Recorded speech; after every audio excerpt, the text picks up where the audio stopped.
Bonjour à tous.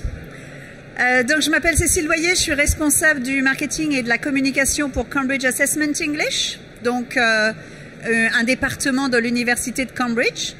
Alors nous sommes ici sur Learning Technologies parce que nous sommes en partenariat avec de nombreux organismes qui proposent des formations linguistiques en ligne pour venir en fin de parcours certifier les formations d'anglais. Et aujourd'hui, nous lançons notre nouveau test qui s'appelle donc LinguaSkill. LinguaSkill from Cambridge, donc avec toute la qualité des certifications Cambridge. Je suis accompagnée de Ronan Cornelis, qui donc s'occupe notamment parmi l'ensemble des formations qu'il gère, des formations linguistiques. Donc Ronan Cornelis de chez Air France. Donc je vais d'abord vous parler un petit peu de qui on est et de ce nouveau test. Alors déjà pour vous expliquer pourquoi ce nouveau test alors qu'on avait ce test BULATS qui est maintenant le leader de l'assessment d'anglais dans les entreprises.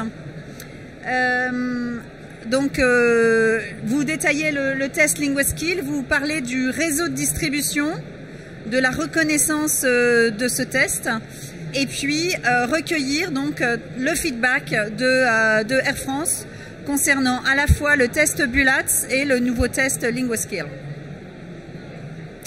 Alors qui sommes-nous donc on est moins connus en France, je dirais, que dans d'autres pays d'Europe et du monde. Nous participons à la mission de l'Université de Cambridge qui est de contribuer à l'évolution de la société à travers l'éducation, l'apprentissage, la recherche à des niveaux d'excellence internationaux. Et donc notre motto, notre devise, c'est We help people learn English and prove their skills to the world. Donc ça concerne tout type d'apprenants, des plus jeunes jusqu'à l'entreprise. Donc de l'école primaire, le secondaire, l'enseignement supérieur, l'entreprise et puis tout ce qui est immigration par exemple. Toutes nos certifications sont alignées sur le CECRL et pour cause puisque Cambridge Assessment English est un des concepteurs du CECRL avec le Conseil de l'Europe. Donc on fait à la fois des examens, donc c'est les barres violettes, orange et bleues, des examens alignés sur le cadre. Donc un examen, c'est un assessment qui est centré sur un des niveaux du cadre européen. En général, on le prépare justement pour atteindre ce niveau-là. Et puis des tests, donc la partie droite, qui sont des snapshots du niveau d'anglais à un instant T avec une validité de 2 ans. Donc LinguaSkill, BULATS et IELTS. À la fois des thématiques anglais du quotidien, par exemple avec les examens First, Advanced Proficiency ou le test LinguaSkill. Et puis des thématiques anglais business avec les examens BEC, donc Business English Certificates et le BULATS également. En France, nos actions, donc on est très présent dans l'éducation nationale. On est reconnu du ministère. Édouard Philippe nous a encore cité récemment en disant qu'il voulait que tous les élèves, tous les bacheliers passent un examen Cambridge au moment du baccalauréat. Alex Taylor aussi nous a cité dans son rapport. 20% des établissements scolaires travaillent avec nous. On est présent dans de nombreuses écoles d'ingénieurs puisque la CTI accepte les examens Cambridge et nos tests pour valider le diplôme d'ingénieur. Et puis, bien sûr, on aide les organismes de formation à rendre éligibles au CPF les formations grâce aux tests ou aux examens qui viennent achever des parcours. Alors pourquoi un nouveau test alors que BULATS c'est 60% du CPF anglais par exemple? Pourquoi a-t-on eu besoin de lancer ce test? Alors BULATS, ça fait 10 ans que ça existe avec une plateforme qui a vieilli. que Cambridge sous-traitait. Donc il fallait qu'on revoie le test de fond en comble. Le contenu ne nous convenait pas nécessairement non plus, il fallait qu'il soit enrichi. Donc soit on retravaillait tout, soit on repartait de zéro, et c'est la solution qu'on a choisie. Également pour lancer un test qui soit un test vraiment mondial, puisqu'aujourd'hui l'apprentissage des langues, surtout dans le domaine du corporate avec les multinationales, c'est vraiment international, et avec la nécessité que la reconnaissance soit dans tous les pays du monde. Donc d'où ce test, LinguaSkill, The Next Generation of English Test. Et vous allez voir pourquoi on dit que c'est le nouveau standard en fait du test d'anglais. Alors, première chose, donc ceux qui connaissent Bulatz reconnaîtront cette caractéristique qui est très importante également dans LinguaSkill. C'est un test online et adaptatif sur la partie reading et listening. C'est-à-dire que chaque candidat passe un test différent de son voisin, puisque les questions s'adaptent au niveau du candidat. On va démarrer, c'est un principe de réponse à l'item. On va démarrer par une question B1, et ensuite en fonction de la réponse, on va monter le niveau de difficulté ou le descendre, jusqu'à comme ça arriver par approximation successive à déterminer le niveau précis du candidat. Donc aussi très intéressant, surtout dans l'enseignement supérieur, on ne peut pas tricher, puisque deux candidats côte à côte n'auront pas les mêmes questions. Ensuite, une autre caractéristique de LinguaSkill, là qui n'était pas du tout dans Bulatz, c'est la première fois qu'on lance un test avec l'intelligence artificielle pour les compétences productives, c'est-à-dire les compétences de speaking et de writing. Donc c'est l'ordinateur, grâce à un algorithme, qui va évaluer le niveau d'expression orale et d'expression écrite du candidat. Alors, je vous explique tout ça en vidéo.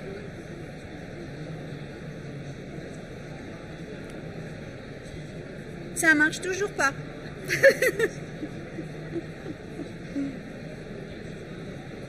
Deux fois non plus. Clique deux fois non plus.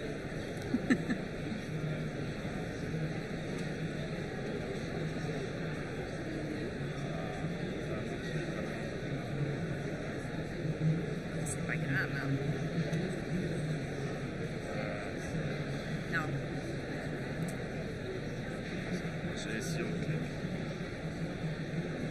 Non.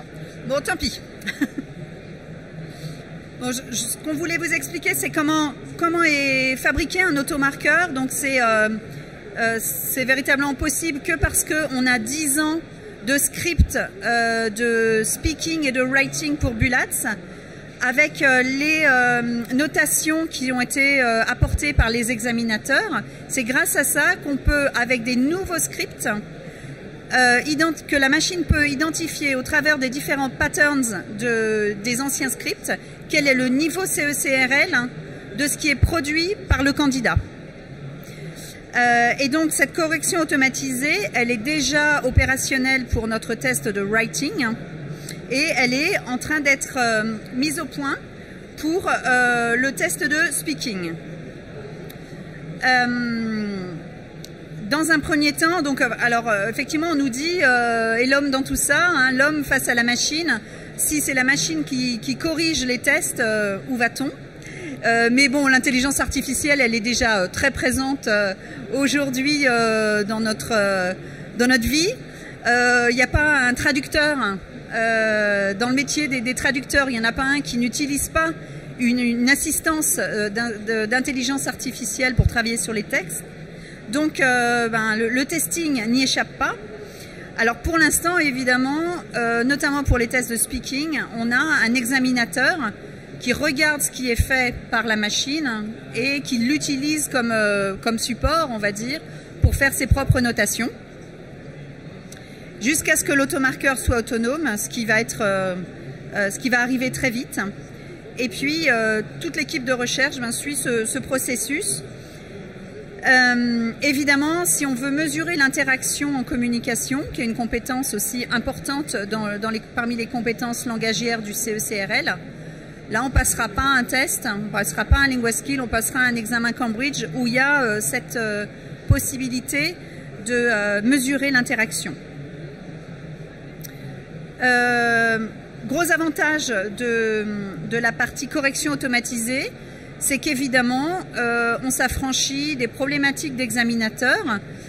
Donc en fait, ça veut dire qu'un apprenant va pouvoir, dans la foulée, passer un reading and writing, un reading and listening, un writing and speaking sur 2 heures à la suite.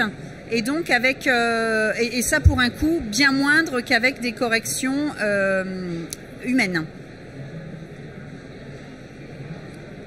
Alors les épreuves maintenant, bon je vais pas rentrer dans le détail. On assesse, on évalue le reading avec 5 types d'activités qui sont soit du QCM sur des textes courts, des textes longs, des phrases à trous, des textes à trous, et quelque chose qui est vraiment spécifique à LinguaSkill et à BULAT, c'est l'open gap fill, c'est-à-dire le candidat doit trouver lui-même le mot qui manque dans la phrase et il n'est pas aidé par un choix multiple.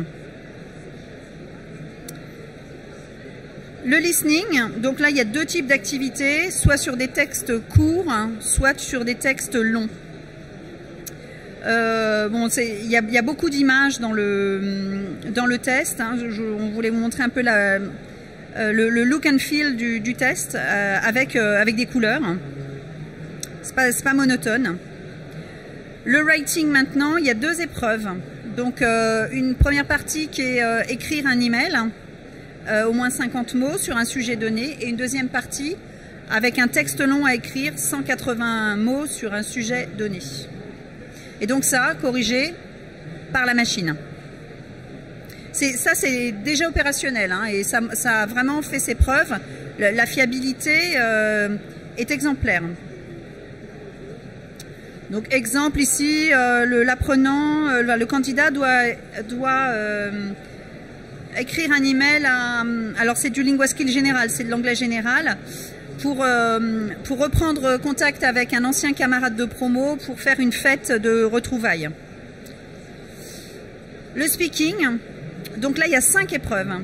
Ça dure 15 minutes, ça durait 45 minutes sur le writing. Donc 5 épreuves où c'est vraiment c'est une interaction entre l'ordinateur et le candidat. Une première partie ce sont des questions au candidat, 8 questions sur lui-même. Une deuxième partie, c'est de la lecture, où on va évidemment évaluer la prononciation, l'intonation.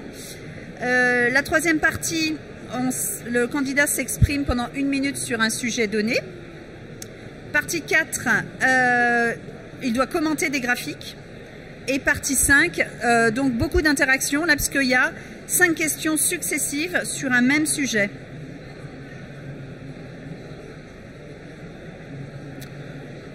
Le rapport de test est extrêmement clair. Bon, il est estampillé Université de Cambridge, c'est pas négligeable. Et là, on a un rapport de test avec les 4 compétences. À chaque fois, le niveau CECRL par compétence est fourni. Et également un niveau CECRL global. Et également un score qui est la même échelle de score que sur toutes les certifications Cambridge. Donc, le candidat peut même voir s'il aurait pu réussir un First Certificate ou un Cambridge C1 Advanced, par exemple, avec le score qu'il obtient à LinguaSkill. Il y a une démo sur notre site.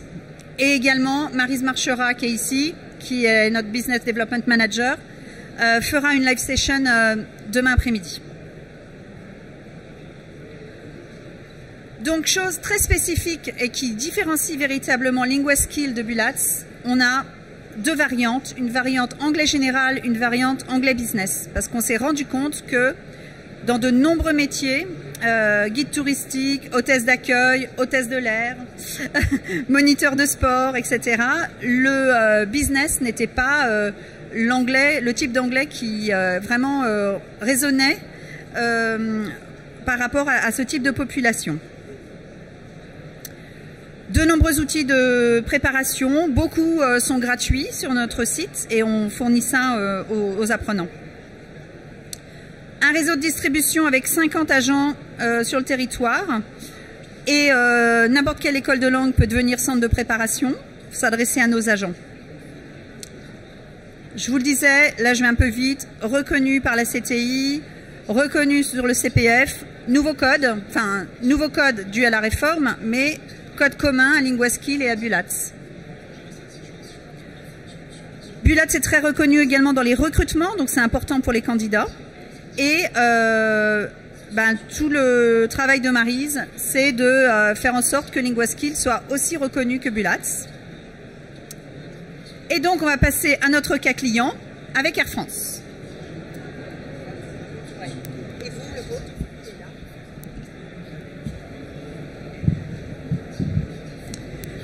Voilà, alors déjà je vous remercie Ronan de m'accompagner pour cette petite session. Alors vous êtes un client historique de Bulatz, ça fait très longtemps que Bulatz était utilisé par Air France.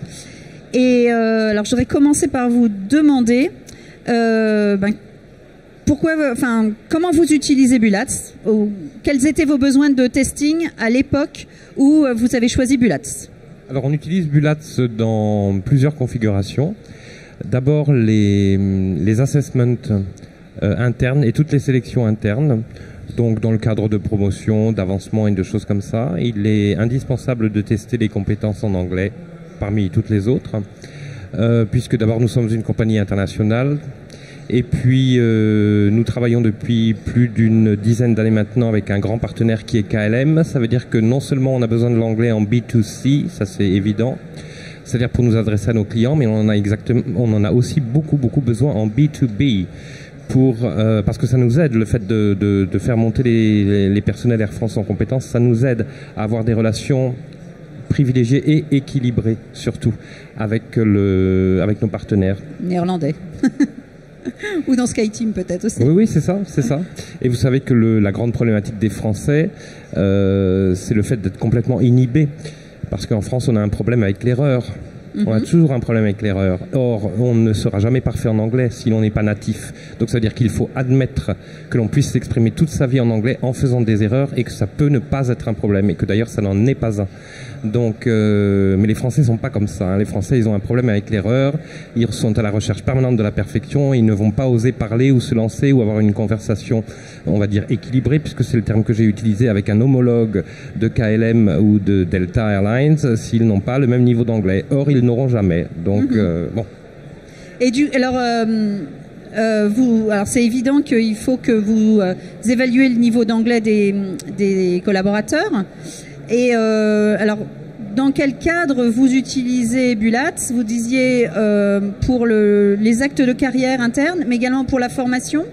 Oui, c'est ça, parce que le grand avantage de Bulatz, c'est qu'il a été très tôt certifié CPF. Quand on a passé le virage, vous savez, entre le DIF et le CPF, quand le CPF est entré en vigueur en 2015, Bulatz nous a beaucoup aidé, parce que nous avons pu rendre la plupart de nos parcours d'anglais éligibles au CPF grâce à Bulatz, en plaçant un Bulatz derrière. D'accord. Et ça, c'était de la première importance pour nous, hein, parce qu'on est un très gros acteur du transport aérien, donc de notre branche professionnelle. Donc ça veut dire qu'on contribue énormément à l'effort formation via les OPCA. Il est donc tout à fait naturel que l'on cherche à faire subventionner nos actions de formation parce qu'on en fait énormément. D'accord. Alors c'était le premier intérêt, c'était l'éligibilité CPF. Et quels sont les autres bénéfices de Bulatz pour vous? Alors déjà, bon, Bulatz, vous l'avez dit, c'est Cambridge. Cambridge, c'est quand même une très grande référence. Et puis ensuite, il y avait la praticité du test, sa fiabilité et sa stabilité, puisqu'on a pu s'apercevoir qu'on avait très peu de contestations avec les résultats qui étaient délivrés par la machine. Vous savez, les salariés, en général, quand ils arrivent, ils ont l'espoir d'avoir A2, enfin rarement A2, mais B1 ou B2, en fonction de ce qu'exige l'entreprise. Et lorsqu'ils n'y arrivent pas, ça donne lieu à des discussions sans fin sur leur niveau, sur les 3 mois qu'ils ont passés en Australie quand ils avaient 14 ans et demi. Donc ça peut donner des discussions parfois un petit peu très pénibles. Et franchement, avec Bulatz, ce genre de discussion n'a jamais lieu. C'est-à-dire que les gens sont face à la réalité, mais à leur réalité. C'est-à-dire que Bulatz leur restitue leur niveau et en plus ce que eux-mêmes croient être leur niveau. Donc très peu de discussions. C'est pour ça que je parle de la fiabilité du test et de sa stabilité. En plus, bon, on a adopté très tôt le test Bulatz. Comme vous l'avez dit, nous sommes un client historique. On l'a adopté en 2008 ou 2009. Donc nous avons derrière nous déjà 25 à 30 000 cas. Nous avons testé 25 à 30 000 individus. Là aussi, on a pu constater qu'il y a vraiment une très grande stabilité du test. Et puis, il faut quand même pas oublier que c'est un test en ligne. Ça a l'air d'être une évidence aujourd'hui, mais à l'époque où on l'a adopté il y a 10 ans, ça n'en était absolument pas une. Avec la mobilité aujourd'hui de tous les personnels et non pas seulement des hôtesses et des stewards comme on croit, puisque aujourd'hui presque tout le monde est mobile. Vous savez, moi je suis pas sur mon lieu de travail aujourd'hui, je peux avoir besoin d'une solution en ligne et ça nous a quand même beaucoup aidé parce que je ne me vois pas en 2018-2019 maintenant demander à des gens qui sont en horaire décalé, qui ont des plannings qui exigent qu'ils aillent partout dans le monde, de leur dire qu'ils vont s'asseoir dans une salle un 19 mai au matin. Je ne me vois pas faire ça. Donc franchement, la Bulatz nous a beaucoup aidé. Et puis l'immédiateté des résultats. D'accord. Donc qui leur permet tout de suite de faire valoir un niveau, par exemple pour les actes de carrière. Exactement. Exactement. Et en général, le test d'anglais est une formalité, c'est-à-dire que c'est quelque chose nous devons être facilitants. Dans la position dans laquelle je suis, c'est-à-dire responsable de centre de formation et puis responsable de toute l'offre de langue, je suis censé être facilitant. Donc plus j'ai des solutions qui permettent aux salariés, qui me permettent de dire aux salariés, écoutez, ne vous inquiétez pas, on va s'occuper de vous et surtout on va s'en occuper bien et vite. Pour moi, c'est très important. C'est-à-dire qu'il ne faut pas que ce soit dans leur parcours d'assessment, par exemple, ou dans tout le parcours de validation de leur promotion. Il ne faut pas que ce soit un obstacle. D'accord. C'est une contrainte, mais il ne faut pas que ce soit un obstacle. Alors, le nouveau test LinguaSkill, donc, parce que Bulatz va disparaître à fin 2019. Et donc voilà, donc Air France va adopter LinguaSkill très bientôt. Qu'est-ce que vous en pensez? Que du bien. Puisque je vous ai dit qu'on allait l'acheter. Écoutez, non, mais que du bien, parce que d'abord c'est la continuation de Bulatz. Compte tenu de tout ce que je viens de dire, on est très satisfait de Bulatz. Et puis, ça comprend toutes les améliorations dont vous avez parlé. Et surtout, il y a la possibilité de tester les personnels sur de l'anglais général. Ouais. Parce que ce que l'on cherche aujourd'hui, c'est pas forcément des spécialisations. Ce que l'on cherche aujourd'hui, c'est à tester les compétences pour que les gens soient à l'aise quand ils sont en conversation avec leurs homologues, par exemple, ou avec leurs clients. Parce que s'il y a un vocable très particulier à acquérir dans une spécialité particulière, les achats, par exemple, la négociation, la prévente, etc., ça, on arrive à faire monter les gens en compétences parce que ce sont souvent les mêmes mots, les mêmes formules que l'on utilise. Qui reviennent. Mais là, ce qu'on cherche à faire, c'est vraiment faire monter en compétence les personnels d'Air France sur le conversationnel, par exemple, c'est-à-dire l'aisance conversationnelle, être capable, parce qu'on sait très bien que dans une relation, ce sont les premières secondes qui comptent. Donc si vous êtes en train de balbutier parce que vous savez à peine vous présenter, là très clairement ça va être un problème. Donc vraiment nous on cherche à tester les compétences générales. Et puis ça, justement, ça supprimera toutes les problématiques qu'on a pu rencontrer, c'est-à-dire les hôtesses et les stewards se plaignant parfois que le test n'est pas adapté à leur métier, les gens des achats pareil. Bon, alors du coup on se dit allez hop, un test général, ça sera mieux pour tout le monde. D'accord. Et puis la possibilité aussi de les tester sur l'expression orale. Absolument. Alors ça, c'est une chose sur laquelle je suis en train de travailler, parce qu'il faudra qu'ils soient dotés d'un micro.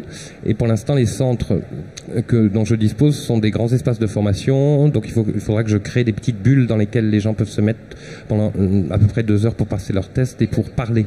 Mais ça, c'est tout à fait en projet, parce que je pense que pour tester correctement une compétence linguistique, il faut la tester sur les 3, voire les 4 items que vous avez cités. capacité. Alors pour l'instant, on a reading and listening. Demain, on aura speaking et après, bien évidemment, writing, peut-être pour les niveaux les plus élevés.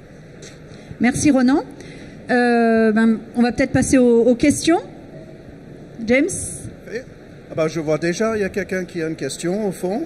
on va lui donner le microphone. Pour qu'elle pose sa question, vous vous présentez, vous posez la question. Merci. Julie Saint-Jacques, je suis de la société Deloitte. J'ai une question. Pour les tests de langue à distance, lorsqu'on les utilise dans le cadre d'un recrutement ou la promotion en interne, etc. Lorsque c'est pour une formation, c'est plus simple, mais quand c'est pour le recrutement ou la mobilité ou les promotions, chez nous, on a une question sur... C'est pas la fiabilité du test. C'est pas est-ce que la personne... Je veux pas utiliser le mot tricher, mais est-ce que... Comment vous pouvez garantir que la personne qui a passé le test à distance est réellement la personne qui a signé? Alors on n'autorise pas de passer le test sans surveillance. On a tout un système, en fait, dans notre principe de distribution, si vous voulez, où l'agent forme le centre de passation. Alors, le centre de passation peut être une entreprise ou un organisme de formation. Et l'organisme de formation ou l'entreprise s'engage à surveiller l'apprenant. Moyennant quoi, lorsqu'il y a le test, il y a un certificat tamponné et signé de la personne qui a surveillé. Si ce n'est pas surveillé, il n'y a pas de certificat. C'est toujours possible de passer LinguaSkill sans surveillance, mais dans ce cas-là, aussi sans certificat. Voilà. Très bien. Une autre question? En français, en anglais, comme vous voulez. Bon, moi j'ai une question. Oui. Je peux? Vous me donnez la permission? Mais je me demande pourquoi Fadila Pardon? ne la pose pas. Qui? Je sais ce que vous allez me demander. Oui, parce qu'évidemment, il y a deux grands tests que les entreprises utilisent. Il y a bien sûr le TOEIC, qu'on connaît bien, le BULATS aussi, maintenant qui devient LinguaSkill, mais quelles sont les différences?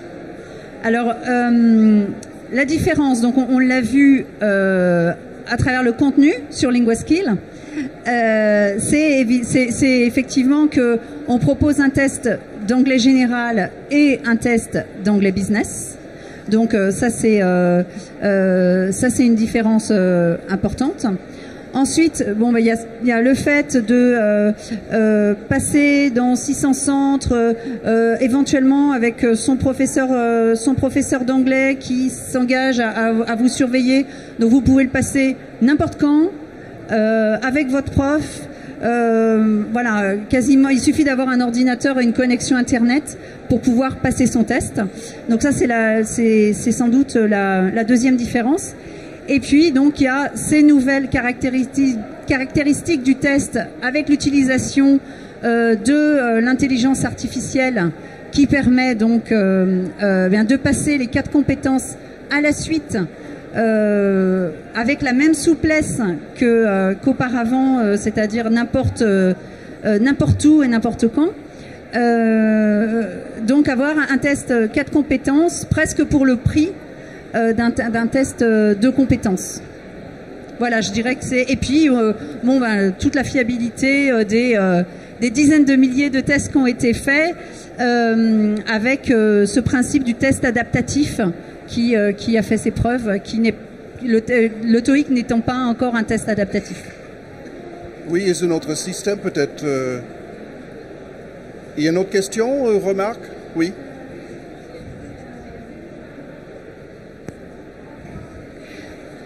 Juste une petite question au niveau de la portabilité, vous en êtes où pour la reconnaissance en fait pour les admissions aux universités, etc. Est-ce que vous recherchez ce genre de portabilité? Oui, bien sûr. Alors, parce que vous l'avez avec l'IELTS, c'est pour ça. Déjà sur le CPF, c'est fait, hein, c'est-à-dire qu'on a le même code. Donc on peut faire une formation CPF BULATS, CPF LinguaSkill c'est complètement transparent, c'est le même code. Et puis concernant la reconnaissance, ma collègue Maryse Marchera rencontre les employeurs, rencontre toutes les grandes écoles pour assurer la même reconnaissance. On sait déjà le cas avec la CTI. Puisque la CTI, ce qu'ils veulent, c'est le C1 ou le B2, donc Cambridge, ils reconnaissent forcément, mais école par école, c'est un travail de longue haleine d'aller leur expliquer. Maintenant, c'est plus Bulat, c'est Linguaskill. C'était ça votre question? Et la correspondance peut-être? Ah, hors France. Alors hors France, effectivement, Bulat, c'était assez peu reconnu à l'international. Hein. C'est un peu comme TOEIC, voilà, c'est un test Asie et France. Linguaskill, c'est un test international, donc y a ma collègue de l'international qui doit être par là. Il est déjà très présent en Espagne, par exemple, donc on a beaucoup plus d'international avec Linguaskill qu'on l'avait avec Bulat. C'est vraiment des ambitions internationales très fortes.